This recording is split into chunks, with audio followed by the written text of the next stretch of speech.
It's not a character flaw, it's a survival strategy. Welcome to Curious Growth, the Daily Dose.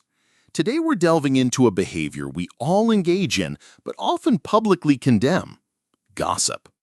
We're going to uncover why your brain craves it, not from a place of malice, but from an ancient evolutionary drive for connection and survival. The common view of gossip is that it's trivial, even harmful.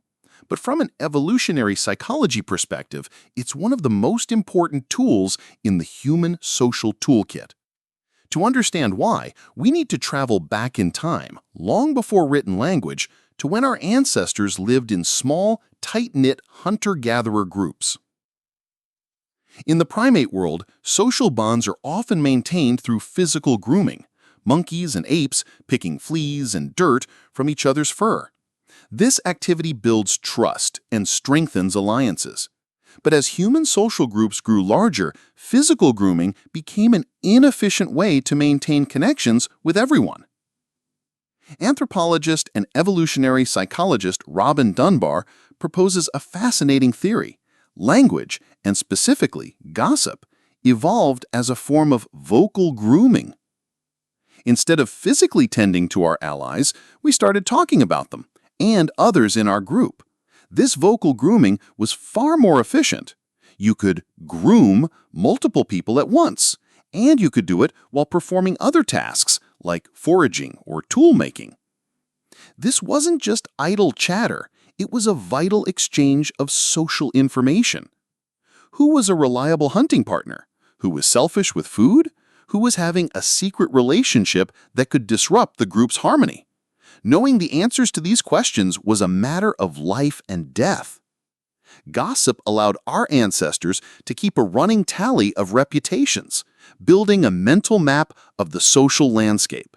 This knowledge was crucial for forming strong alliances and avoiding those who might be a threat.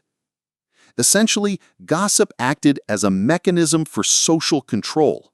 By sharing information about those who violated group norms, the cheaters, the lazy, the untrustworthy, the community could collectively ostracize or punish them, ensuring that cooperation and fairness prevailed. It was a way to enforce the unwritten rules of society and maintain order without a formal legal system. This has a direct parallel in our modern lives. Think about how we use gossip today. We talk about a colleague's work ethic, a friend's romantic troubles, or a celebrity's public missteps.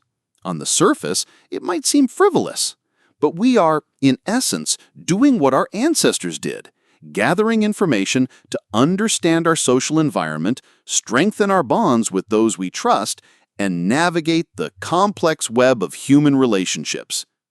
So the next time you find yourself engrossed in a juicy story about someone you know, don't be too quick to judge yourself. You're not just being nosy, you're tapping into an ancient survival instinct. The big idea takeaway is, our craving for gossip is not a modern vice, but an evolutionary adaptation.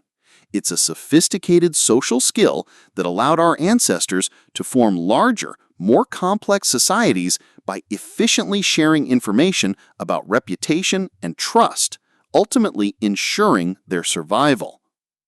And this has been Curious Growth, the Daily Dose. Until next time, stay curious.